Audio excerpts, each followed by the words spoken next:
Five. Okay. Let me start. You're fine. Welcome and thank you for joining us this evening for the fourth episode of the fall series of St. Ben's at Home. My name is Ann Sumagill and I'm the Director of Alumni Relations. Before we begin today's session, please note that there will be time for questions towards the end of the presentation. So if you have any questions for tonight's guests, please click the Ask a Question button at the bottom of your screen. Please note that you may need to exit out of full screen view in order to see the Ask a Question button. This session will be recorded and posted on our Alum Learning Consortium's past event recordings page in 2 to 3 business days. Now, please welcome our moderator for today's session, Kathy Hansen, Vice President of Institutional Advancement.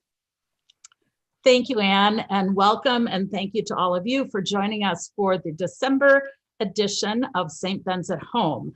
This is our final episode for the fall semester, and I would have to say this has probably been one of the most, if not the most, unusual semesters in the college's history. So as many of you know, we're framing all of our St. Ben's at Home episodes this fall around the theme of what it means to be a college for women.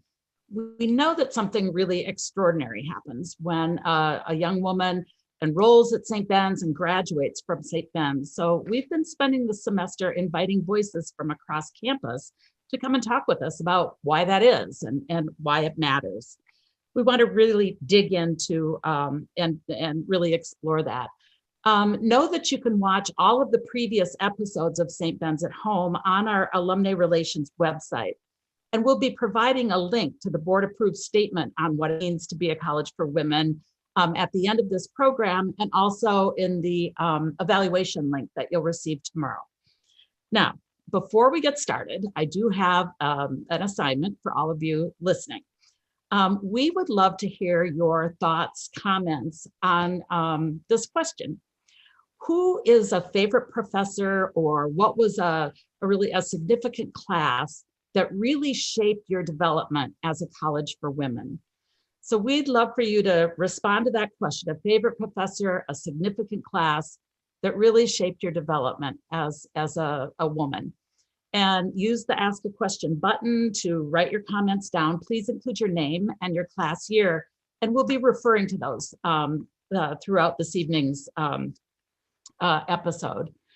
So tonight we are really delighted to welcome 2 special guests to St. Ben's at Home. It is your night to meet the deans, so that's tonight's program. So we are welcoming Barb May, who is the academic dean, and Pam Bacon, who is the dean of the faculty. And I want to welcome and thank both of you for taking time out of what I know is a very busy schedule. This has been quite the semester. I know I don't need to tell you that. We're in the midst of a global pandemic. We've shifted to a block schedule where students are taking one class at a time. We've asked faculty and students to teach and learn in a high flex manner, both virtually, online, and in person simultaneously. And by the way, we also launched a new curriculum. So any one of those things would have been like a seismic shift, I think, for a college. And to have all of those things, those 3 things happen simultaneously is really extraordinary. So we're going to be delving into that tonight. But before we do that, I have to ask a really basic question. I'm guessing that there may be people tonight who really may not have an idea of what it means to be an academic dean, or what is it to be a dean of the faculty. So I'm just going to ask, what do you do? Either one of you go Well, first. I'm happy to start. So as the academic dean, I oversee everything curricular. So our departments and programs that offer different majors and minors, as well as our general education program that we'll talk about today. And then if there are student issues, student questions, I handle a number of those as well. So in a nutshell, that's what I do. Okay, Pam. Yes, and as the Dean of the faculty, my realm is more related to faculty. So I lead faculty development efforts. I help with the hiring of new faculty and providing all sorts of training opportunities for faculty to travel and go to conferences, and also help with promotion and tenure processes. Okay.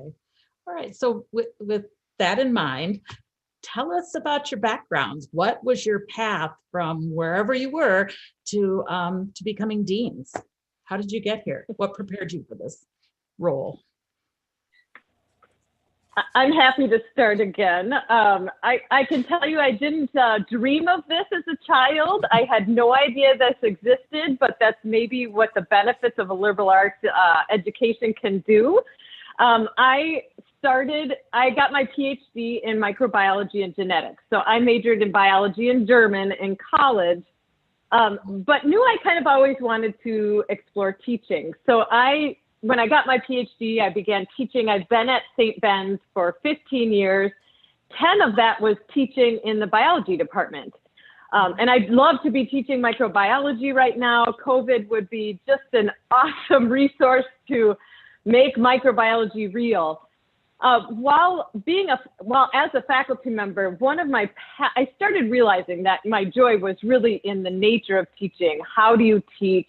How do you develop programming to support students, make sure they get the best, most meaningful experience? So I started getting I really had an interest in curriculum. So I joined and ended up becoming a co-director in the early stages of our general education reform.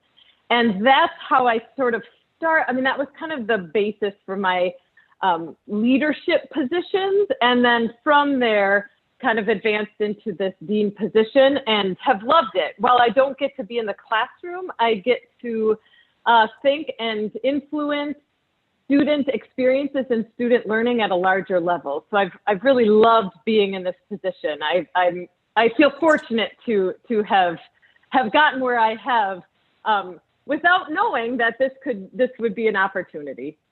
Right, that's great. Pam, how about you?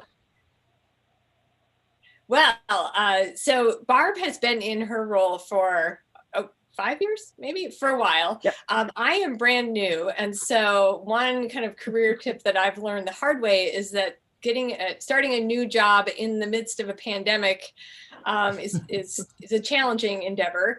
I am a social psychologist by training, and I spent about 17 years in the classroom, working in the psychology department, and served as department chair, had a number of leadership roles, and then also was the co-chair of the general education curriculum. So you're seeing a theme there. And so my shift, I've been really passionate about inclusion and equity and justice. And in my role, I get to kind of help provide resources and training and support for faculty. And so I just saw this as an opportunity to kind of broaden my impact so that it wouldn't just be the 30 students in my class, but to have a larger impact. And it's just been a delight, despite the pandemic, working with Barb and learning from her and from the provost, Richard Ice. Interesting. Both of you have kind of spoken to the idea of scale, right? So you can kind of amplify your work as an individual teacher through this administrative leadership role where you get to impact hundreds of faculty members and thousands of students along the way. So that's really great. Well, with that background, I want to kind of move into how COVID has shaped things this fall.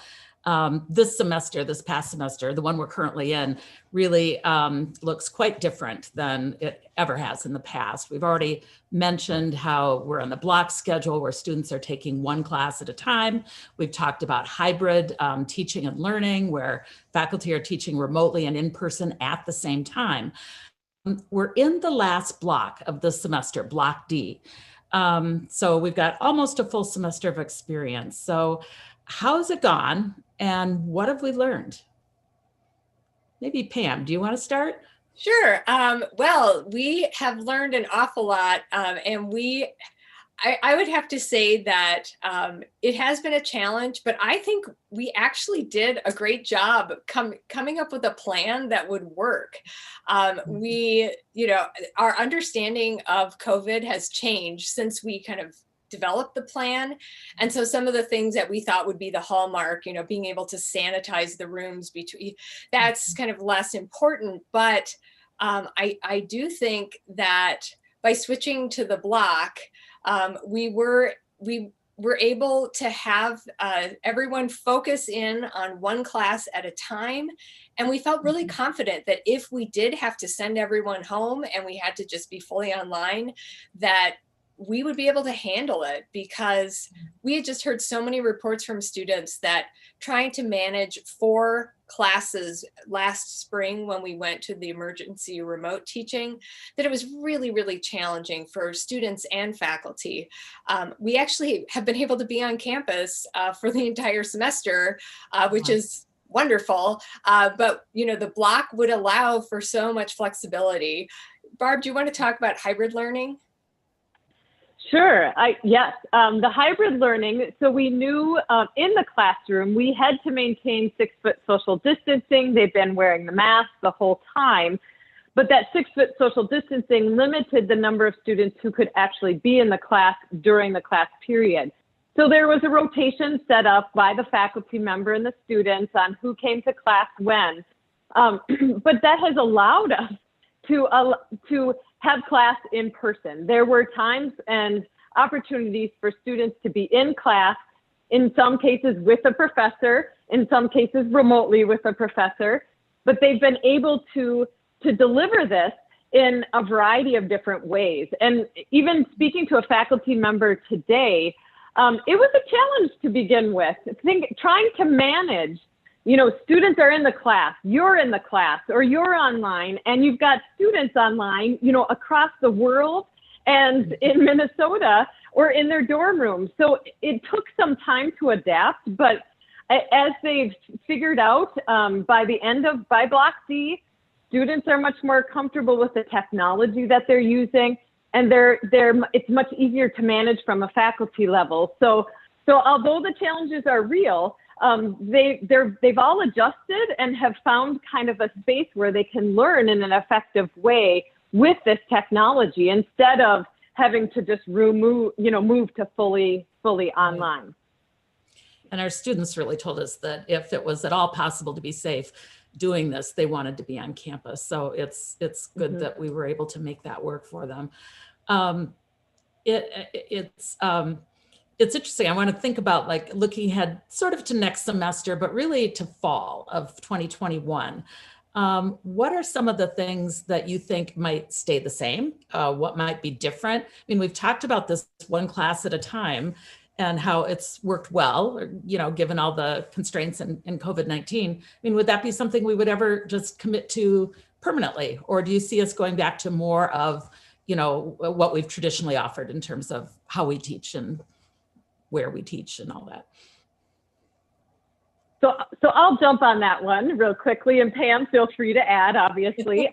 We do intend to return to the traditional semester. Knowing what we know about COVID, we do feel like even if we do have to social distance, we can do this safely with the traditional semester schedule that we've had. However, I do think we have learned a lot from the block. We're asking faculty and students, we're surveying them at the end of this semester, at the end of next semester, what were the pedagogies, what were the learning techniques that worked well? And I've talking to some faculty, they're going to use that in the traditional semester. There are ways that they've had to teach differently and learn differently that have been good for the overall learning process. The other piece I'll add is, while we may not incorporate block schedule immediately, we have thought about opportunities for summer school or summer courses. If they want to take a Spanish course, or even thinking about a theology course, perhaps they could do that in the block schedule online. So even if they have to work and be at home for the summer, they may have the opportunity to work with our faculty, work with other Bennies and Johnnies in that classroom experience, because we understand and have the technology to do it well at this point. So there's some opportunities for undergraduate, and as we explore some graduate programs, maybe some continuing ed, the technology has kind of opened the doors for a lot of different possibilities. And we've invested. Pam, am I missing anything? Yeah. Oh, well, the only thing I would add is just to emphasize that we've also learned, so one of the challenges for faculty when they move to the block is that they really had to think about what is essential for this course, what needs to happen in this course in order to meet the learning goals. And for a lot of faculty, it was the first time that they had kind of really thought about, how do I build a course, not with kind of like my favorite activities or my favorite topics, but what do the students need to learn in this, and how can I develop materials and lectures and online components that all lead to those learning outcomes. And so a lot of faculty have said, wow, I've really rethought how I do things. People have changed the sorts of assignments potentially that they've done because they've realized, like, oh, some of the stuff I was doing, it was because when I was in school, you did this big term paper. And now I'm realizing having smaller, more focused research projects might actually facilitate the skills and learning that I'm interested in. So I'm really excited to see what's going to happen as faculty transition back to the semester. I think that we're going to see changes even in the traditional semester. That is a really kind of an interesting segue, because I do want to talk about our new curriculum. So while they were adapting to this, kind of hybrid way of teaching, they also presumably were configuring entirely new classes, or at least significantly new classes that they're teaching. So let's talk a little bit about the new curriculum. This fall, we introduced it as a brand new curriculum called the Integrations Curriculum. It is the first major curriculum overhaul since the 90s. So I have to ask, what was wrong with the old curriculum? Why this new curriculum? Why now? Oh, I'll be happy to start, and I know Pam can add to this as well. This was a long process, and we did this carefully and thoughtfully. So part of it was the data that we had collected.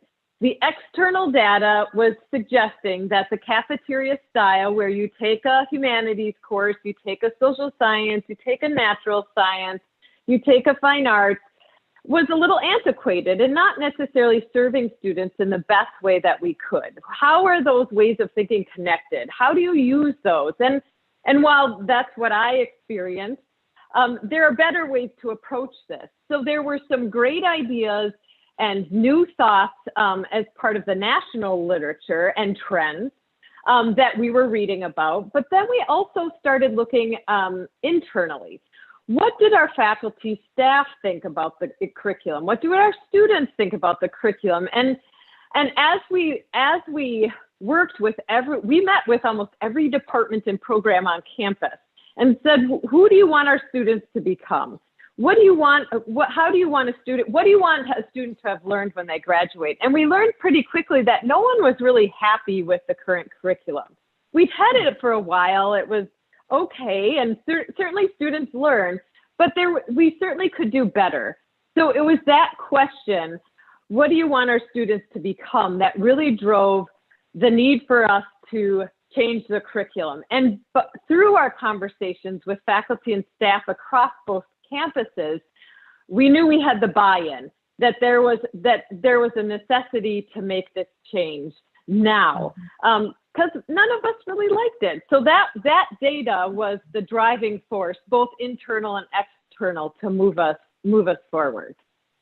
So I want to ask, now Pam, you were really involved heavily. Well, you both were very involved in this whole process, but you said none of us really liked it. I'm going to ask Pam and put you on the spot. What didn't you like about it?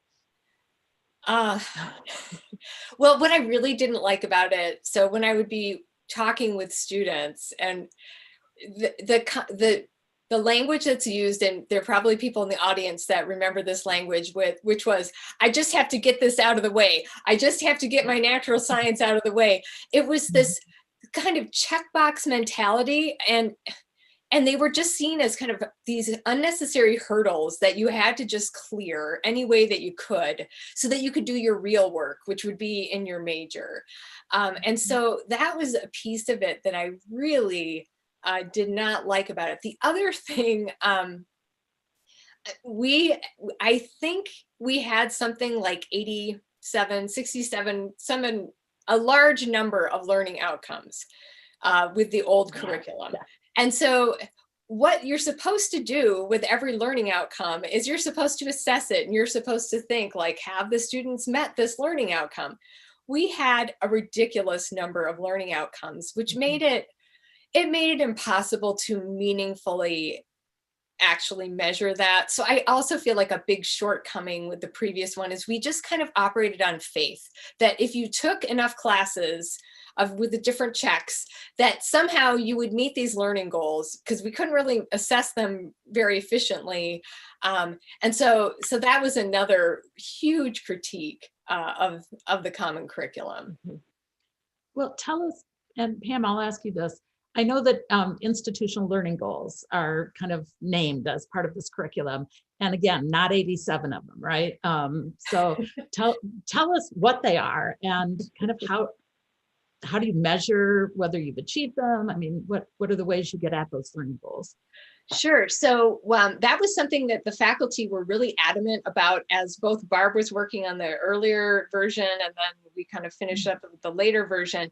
So we ended up with 12 learning goals instead of however many there were before. But one thing based on best practices that we made sure to incorporate was, instead of just saying, we're going to give you a learning goal about analyzing texts. So we're going to help students develop that skill to construct meaning from a text.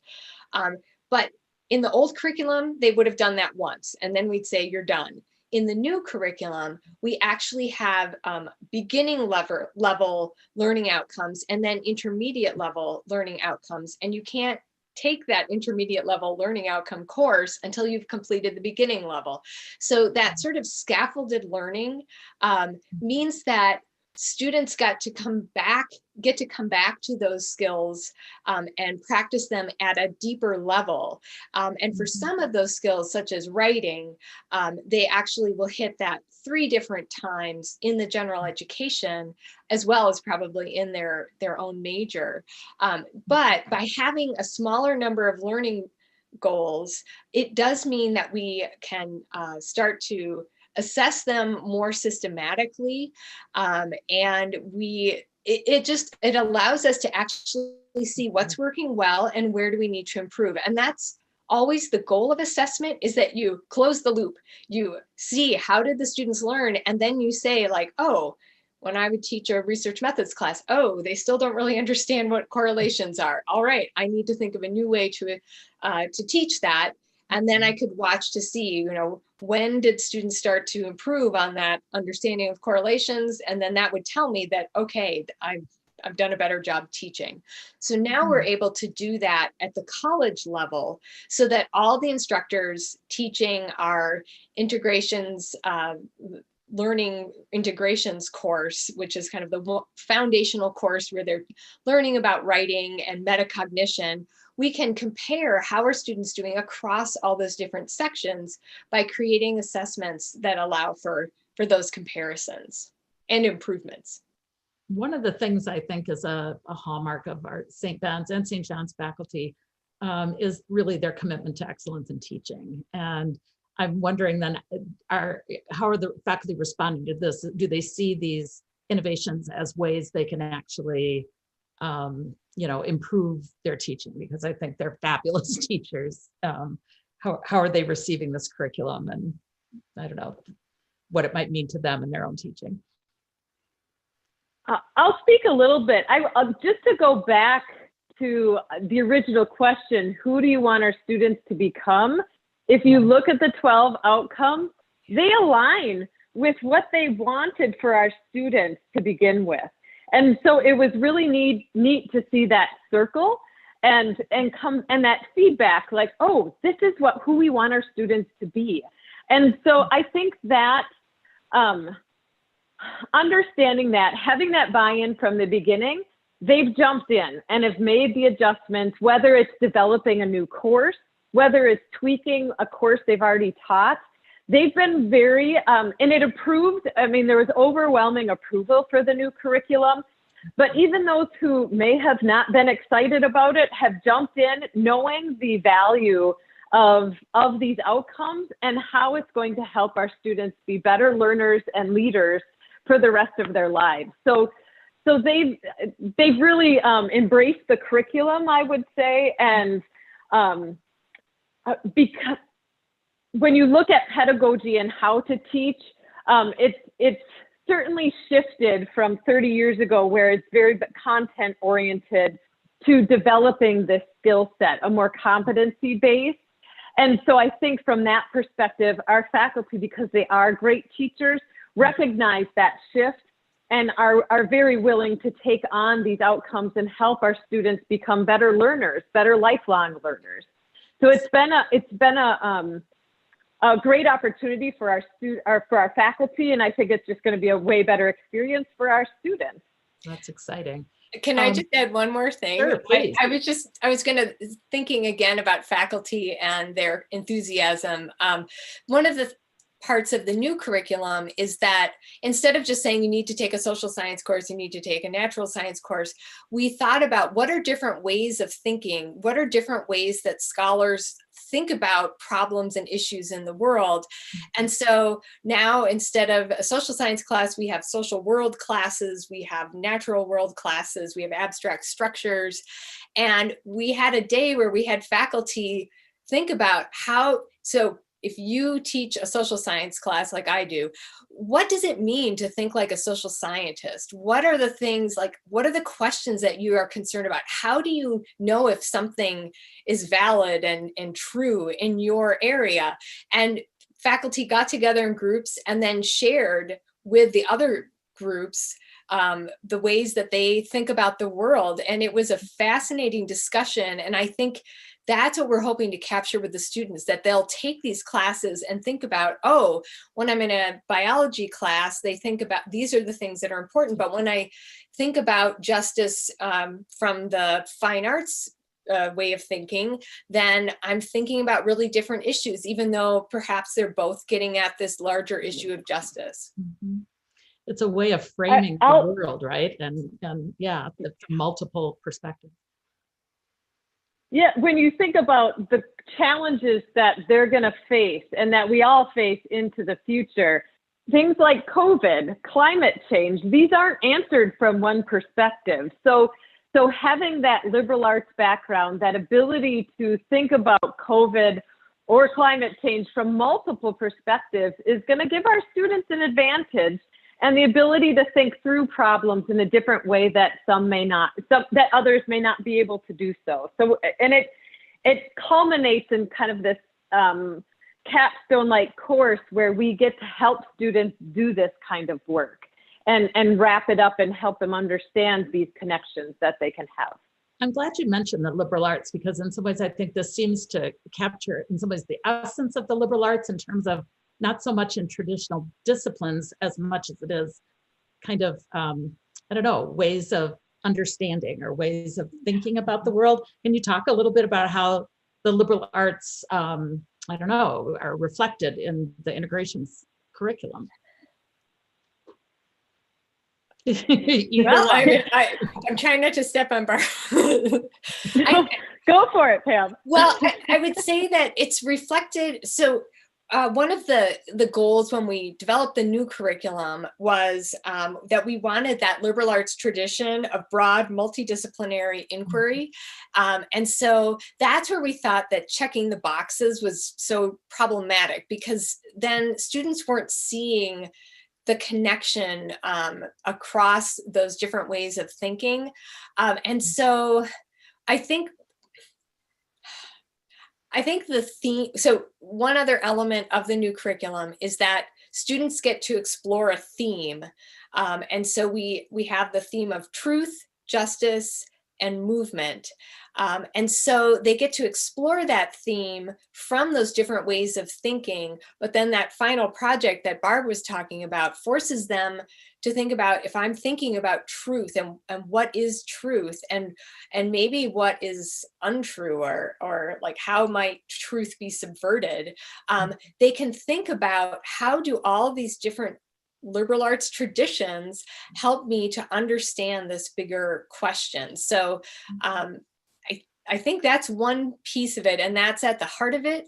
We also really wanted to emphasize that students are more than just thinking about the world in these different ways of thinking. And so we also are making sure that they are engaged both globally, that they are engaged with arts, and that they are also thinking about gender, race, and ethnicity, and how gender, race, and ethnicity impacts the lived experience of people. So we feel like we've reflected the broader mission of the liberal arts, moving beyond that cafeteria style. You mentioned the ethnicity, gender, race kind of issue. One of the, I think, features of this new curriculum is that all students are required to take 2 courses in social and cultural difference. And I'd love to have you explain what do you mean by social and cultural difference, and what might that look like then for a student taking classes in this curriculum? Barb, do you want to? Pam, I'll let you. Okay. Pam, Yeah. I'll let you take it. Okay. She was kind of vital in developing these. So the cultural and social difference courses really grew out of a plea from the students that they felt like we needed to more intentionally explore gender, race, and ethnicity in the general education curriculum. And they really wanted that exploration to start in the first year. So that is a big shift from our old curriculum. But in the new curriculum, all first-year students need to take a class that focuses on gender, race, and ethnicity, and really is emphasizing the intersectionality, the role of intersectionality in understanding both their own identity, but also the identities of others, and how that impacts people's lived experiences in the contemporary United States. Okay. We wanted to focus on the contemporary United States because we were afraid if we moved it out of the contemporary United States, it becomes really easy to think like, oh, in other cultures, they do X and Y, but our culture is so much better. So we really wanted them to really think about what is happening in our society right now.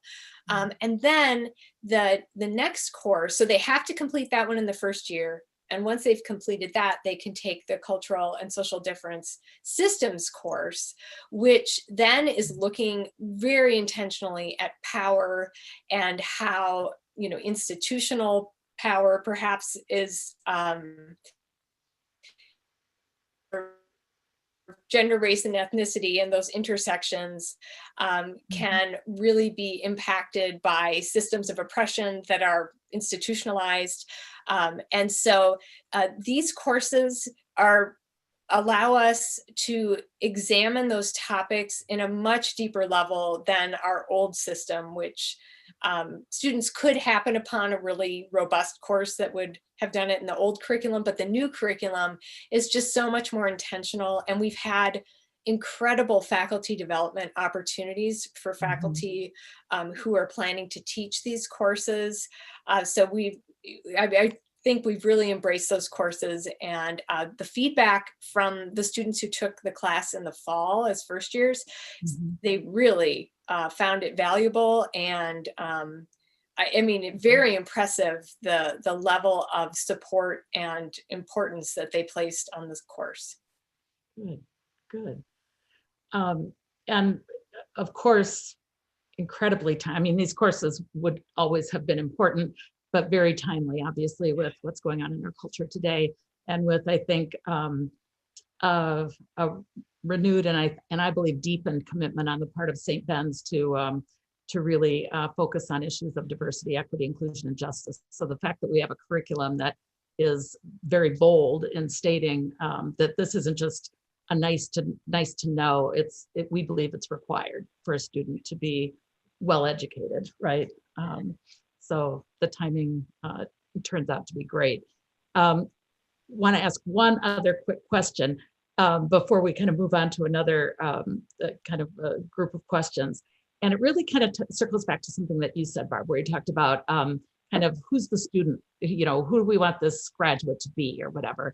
I would love to hear from each one of you, maybe a simple, well, it could be a complex sentence, but a sentence or two that really describes what the graduate of the integrations curriculum kind of, what that looks like.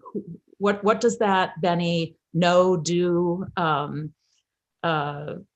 believe as a result of the integrations curriculum? I know you designed that curriculum with the end in mind, right? The kind of graduate that we wanted to have. What's the sentence that would describe that Benny graduate? Can I give two? I'm going to give one sentence, and then I'm hoping Pam's sentence will also cover the other sentence I would like to say. Okay. I would say, if I'm thinking practically, what I would say to a prospective student is this curriculum is going to give you the skill set and values to be prepared for the career and life you didn't know existed, the career you've always wanted, or the career that doesn't exist yet. And so it does all of those based on the skill set and values that you're going to develop through your 4 years here. Great. Well, I think Barb stole my idea, but if I were going to say something else, I think the other piece of it is I really love the emphasis on the common good and the community, the focus on those diversity and inclusion outcomes. And also, I really love that we have those engagement pieces that are still encouraging students to check out the fine arts. We've also done, I think, a pretty good job of integrating some of those fine arts opportunities into classes so that we won't hear the complaint of like, oh, and then you just have to go to all these fine arts events and check off those boxes. But they're so we're trying, and it has led to new programming that also, so I'm hoping that a student would leave and just kind of have their eyes open to how everything does connect, and how some class that they took, you know, it's going to spark something and combine with their lives, their lived experience outside of work as well. Thank you. Thanks. I think that gives people a real sense for, you know, what, you know, the why, I guess, of the curriculum. I want to move to some questions about how our academic experience shapes the development of women in particular. As you know, our overall theme this fall has been around the topic of what it means to be a college for women. And I want to kind of explore that as it relates to the experience at St. Ben's. Now, because our academic program is fully joint with St. John's, and you know, we've got Bennies and Johnnies mixing it up in the classroom, and that's terrific. Because of that, I've often heard faculty say, well, really, this isn't any different than what it would be in a co-ed institution. And that may well be. I mean, it's a co-ed academic experience. But do you think there's any ways in which the academic experience at St. Ben's specifically, I think, supports the development, the intellectual and leadership development of women? Is there anything distinctive that happens for women in our fully joint academic program? One thing I would say is that women, St. Ben's students take advantage of what we have to offer, and certainly do so, I mean, statistically more than men. If we look at the co-curricular opportunities that happen outside of the classroom, undergraduate research, study abroad, internships, service learning, the Bennies take advantage of those opportunities, and they lead in those opportunities. And so that has been very powerful for our Benny students. The ability to try something new, to incorporate what they've learned outside of the classroom in the classroom. They've done an amazing job bringing those pieces together, and it's influenced their lives. It's influenced their careers. It's influenced the next steps they choose to take. And I think that's been other schools have those opportunities, but I think the way our students approach them, and maybe it's the guidance they have as women at St. Ben's, they take advantage of it and soar as a result of it. That's fantastic. Some Benny students have shared with me that they have sometimes faced sexism in the classroom. It's sometimes overt, it's sometimes more subtle. I mean, it might be something like they feel they do more than their fair share in a group project. I hear that fairly regularly, actually. Sometimes they're talked over in class, or the comments aren't taken quite as seriously, things like that. And so I'm wondering how our faculty kind of equip themselves to address sexism in the classroom. Is that something our tend to, and maybe take some particular steps to work on? Well, I would say there are a variety of development opportunities that we've provided to faculty. And some of them are not limited, I guess I would say, to sexism. And because, again, if we think about that intersectional nature of these identities, that, and also the role of power or lack of power, we also know that if we have people of color who are experiencing racism, that's often linked with sexism. And so I would just, I guess, argue that as an institution, we've really tried to become a more inclusive community that is not going to tolerate treating someone differently because of their social identity, and treat them worse because of it. So we had a fall workshop that focused on microaggressions and other transgressions that might happen in a classroom.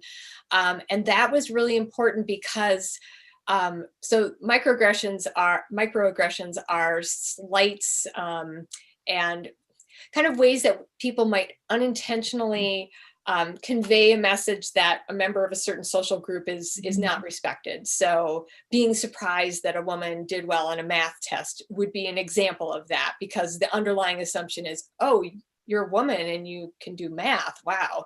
And so part of that training was really getting people to start to think about what are those underlying messages and how does that impact people in the classroom.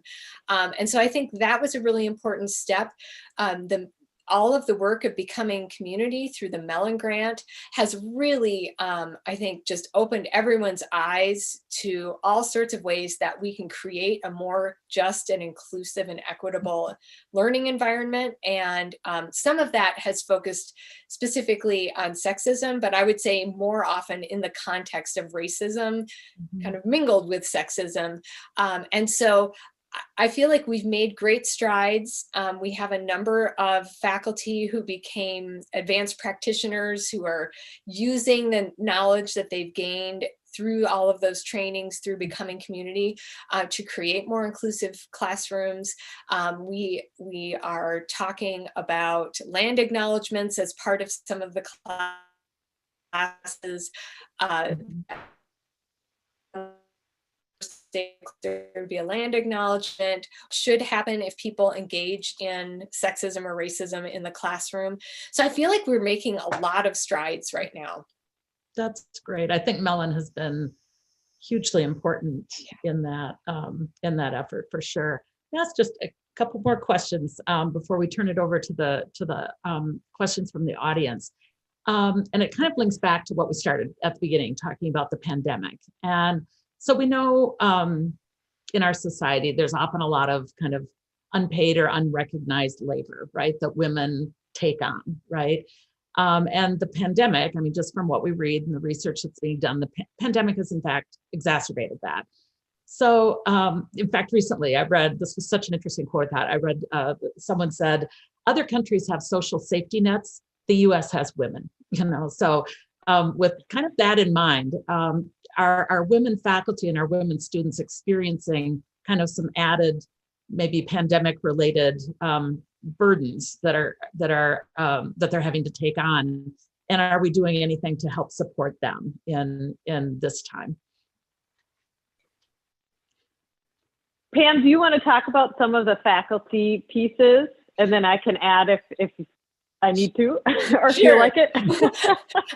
So one thing that we had the foresight to put into place a while back was a stop the clock policy. So tenure is a very structured process, and you have a certain amount of time in which you develop your file, and then you submit your file, and then it's reviewed. And if you do not receive tenure, then you need to find a different job. So those are pretty high stakes. And our past practice was that you could stop the clock if there was a very serious illness that you had or a family member had, or birth of a child, adoption of a child. But now we've also incorporated that if there's a pandemic, that is a very earth-shattering event that also can allow a faculty member to say, I need an extra year because I wasn't able to do the scholarly work that I normally would have because of the pandemic. And so that's one way that we're trying to provide extra support to people. So far, I don't believe anyone's taken us up on that this year, but they still have the option for a long time. And so that might be the case. Good. And beyond that, Barb, are there other? This wouldn't be women specific, but I think one thing that's worked well that Pam and I have done is just to listen. So we've done some weekly, they call them the Pam and Barb show now. A Q&A session where faculty and staff can ask questions, we can provide updates. So at least they feel like they can be listened to, they can be heard. We can find answers if we don't have them. I feel like that at least they know that if we can't do anything, we at least acknowledge that they're feeling harmed, they're feeling stressed. And I think that at least has been one step that's been helpful for me to get a feel of campus, to get a feel for faculty and staff and their concerns, but also just to have a place of connection where we can commiserate together, if that's all it is, or address concerns that they still may have. Yeah. And I think that's been helpful, and not just for women, but for the campus. It's very Benedictine too, right? Listening. Yeah. So one quick question before we open it up to the audience. We ask this of everyone who's comes on the program. What is your favorite place on campus? Yeah, I can start. My office used to be in Maine, and I mean, if you walk on to Maine campus, and hopefully you can walk on, and someday soon, I see a light at the end of the tunnel with an active, bustling campus. But I think my favorite place is Maine, and mostly because there's so much history and comfort in that history. You walk in and you can see the old and the foundation of what St. Ben's. That's great. But the renovations that have happened have rejuvenated that place. If you've seen Field of Dreams, if you build it, they will come. After the renovations, so now it's an active learning place. There are classes and 6 departments in that building. It's morphed. The history is still there. It still maintains that historical beauty, but you see students learning, you see students lounging, you see faculty interacting with each other, interacting with students. So that's really been, if I need a pick me up, I'd walk through that building and see what, that's what I want to see happen on campus. And I think with the changes we've made, it's really made a difference for that building in particular. Oh, thanks, Barb. Pam, your favorite place? I should have gone first because I was also going to say the main building. That's okay. You can both have it be your favorite place. You know, I want to make sure that we have a little bit of time for our audience. So I'm going to turn it over to Ann Sumengil to see if we have any questions or comments that have been submitted. Yes, thanks, Kathy. So just a friendly reminder, if anyone has questions or additional questions, please make sure you click on that Ask a Question button at the bottom of your screen, and you may need to exit out of full screen mode to see that button. Just a few comments to start off with here. Jennifer from the class of 2003 answered your initial question. She said that senior seminar class with Jeff Anderson was one of her favorites during her study abroad in Australia in the spring of 2002. This class focused on literature and critical thinking about our place in the world, and it still resonates with her. We also have a comment from Angie, class of 97. She said that language, gender, and society taught by Rick Ahrens was what was most memorable for her. Great. And we have someone mentioned from the class of 71, Marie from the class of 71. The new curriculum sounds somewhat similar to a part of the curriculum when she was a student. She was a student in the late 60s, and she thinks it was called Basic Studies or maybe Integrated Studies. So there you go, some fun facts for you all. Yeah. It's always interesting how ideas recirculate. You know, they worked once and then, well, that's not working. We've got to shift gears and try something different. And some of those old ideas come back, maybe in slightly different ways, Right. but they can come back. Good. Yes, absolutely. We have a question from Nelsie. Her question is, she's excited about the new curriculum. She was wondering, does the new curriculum require certain adjustments to the budget, the CSB SJU budget? Not substantially. So as we build it, it's not any bigger than the common curriculum or the previous curriculum. So we did talk about this and thought about this, should not have substantial impact on the budget moving forward in terms of staffing and facilitating the curriculum. Great, thank you. We also have a question from Mary from the class of 94. There's a long-standing relationship in higher ed between the faculty and the administration. What is the relationship like at St. Ben's?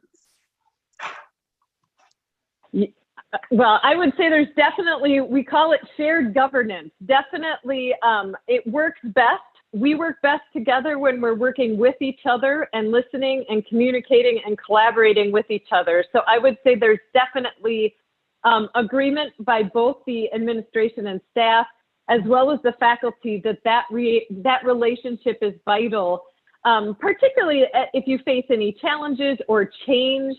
Thinking about all of the work that was required with COVID, everyone stepped up to make those adjustments. And it was because we worked together. We made those decisions with faculty.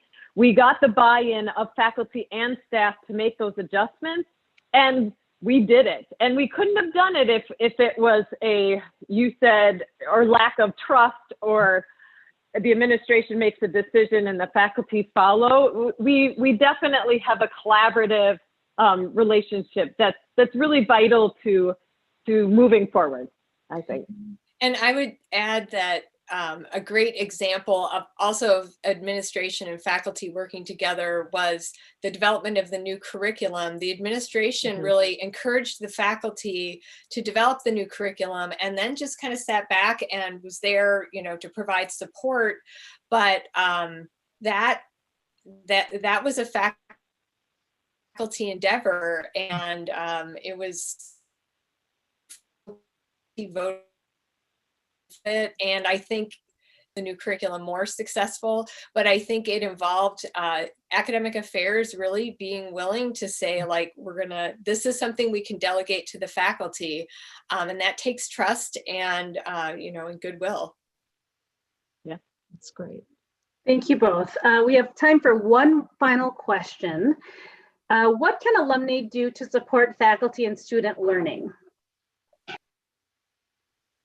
Oh gosh, there's all sorts of opportunities. I think with XPD, our Experience in Professional Development office, which does service learning internships, and they have a number of programs that connect students to alums. And there are some wonderful opportunities. And I mean, I think my son just got into St. John's, and he got a letter from an alum talking about how excited he was that he'd been accepted and what opportunities St. John's provided for him.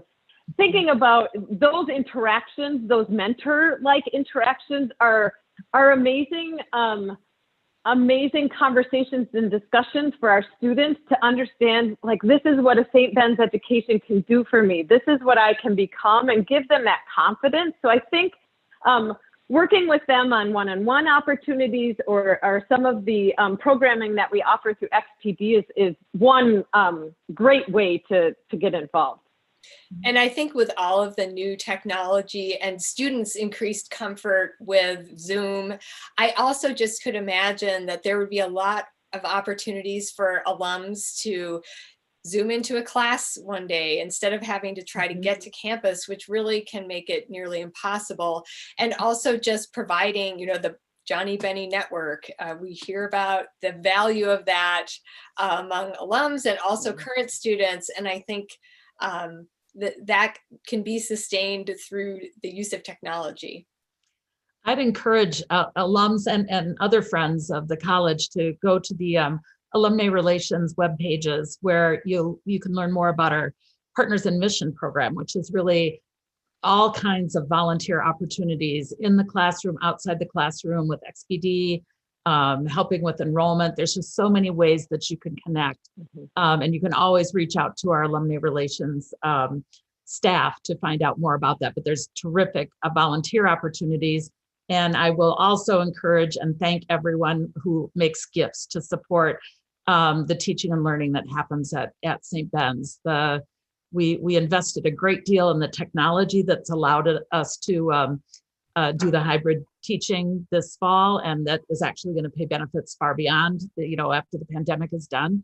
And so your gifts support things like innovative curricular development or technology that we need to try new ways of teaching and learning. So thank you for your gifts, and thank you for volunteering. Anne, any other comments or questions, or shall we wrap things up? No other comments. You can go for it there, Kathy. Okay. Thanks, Anne. This has been a really a great pleasure to talk with you, Barb and Pam. I want to thank you for taking time with us tonight. You're delightful spokespeople for the new curriculum and for our faculty and the academic experience. So I thank you for that. I thank all of you who are listening to our program tonight. It's been a pleasure to lead this session, and this is going to complete our fall series for St. Ben's at Home. As we log off right now, Pam and Barb and I will log off right now. Please stay on for some final comments and instructions from Ann Sumangill. Thank you. Thank you again, Pam, Barb, and Kathy, for your time this evening. Audience, you can share additional questions or comments on tonight's episode through the evaluation form that will be emailed to you by the Alumni Relations team. Please join us next month in January for the Winter 2021 series. Details on upcoming topics will be released soon. We are able to offer this online event free of charge due to the generous support from alumni and friends. If you're interested in ensuring that programs like St. Ben's at Home continue, please go to givecsb.com and make a gift. You can find additional details about St. Ben's at Home series on our landing page listed here. We will also share this link in the evaluation email you will receive tomorrow. Thank you all for attending, and have a great evening.